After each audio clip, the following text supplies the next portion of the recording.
राधे राधे।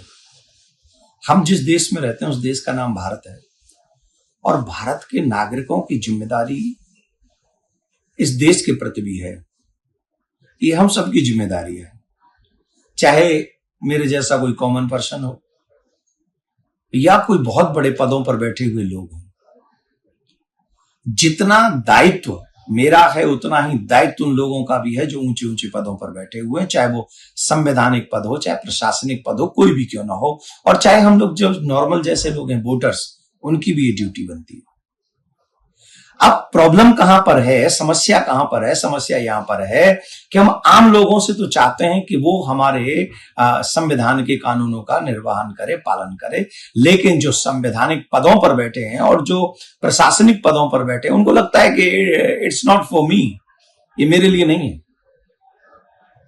ये देश, जिस देश को आजाद करने के लिए तमाम लोग फांसी के फंदों पर चढ़ गए थे, वो इसलिए नहीं कि हम लोग खाएं, कमाएं, सोएं और अपने संतान के लिए मकान बनाकर चले जाएं। वो भी ये कर सकते थे, उन्होंने नहीं किया। वो हमारे लिए फांसी के फंदे पर चढ़ गए थे, किस लिए? कि हम आजादी की सांस ले सकें। हम क्या कर रहे हैं? आप सोच रहे होंगे मैं ऐसा क्यों बोल रहा हूं। मैं आपको एक बात बता रहा हूं, आपने भी सुना होगा।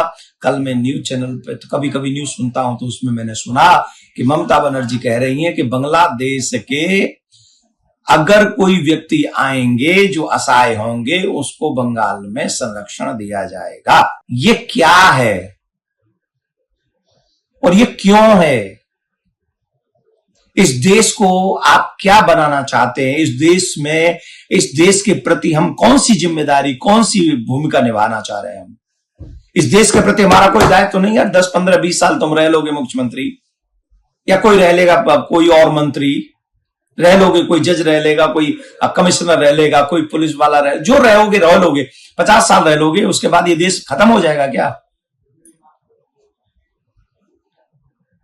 किसी भी कार्य को करने में हम लोग सोच नहीं रहे, देश के प्रति दायित्व नहीं निभा रहे। मेरा पार्टी वोट बैंक बढ़ जाए, मुझे सीट मिल जाए, मुझे कुर्सी मिल जाए, मेरी सरकार बन जाए, सिर्फ इतना ही।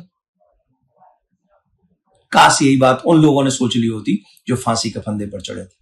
मैं आज भी हाथ जोड़ के प्रार्थना कर रहा हूं, मैं द्वेष से नहीं कह रहा हूं, मैं इतना कह रहा हूं, ऐसा कोई कार्य मत करिए जिससे देश का भविष्य खतरे में पड़ जाए।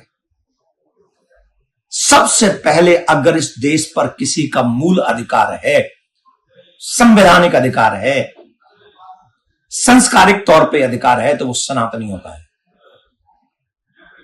और सनातनी पूरे देश में, पूरे विश्व में कहीं भी हो, कहीं से भी आए, तो उसे किसी प्रदेश की नहीं, उसे इस देश की सबसे पहले नागरिकता मिलनी चाहिए।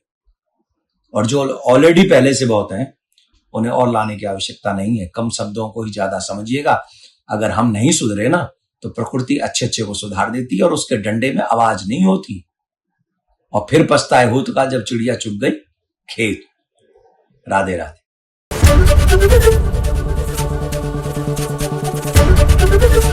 एबीपी गंगा, खबर आपकी, जुबान आपकी।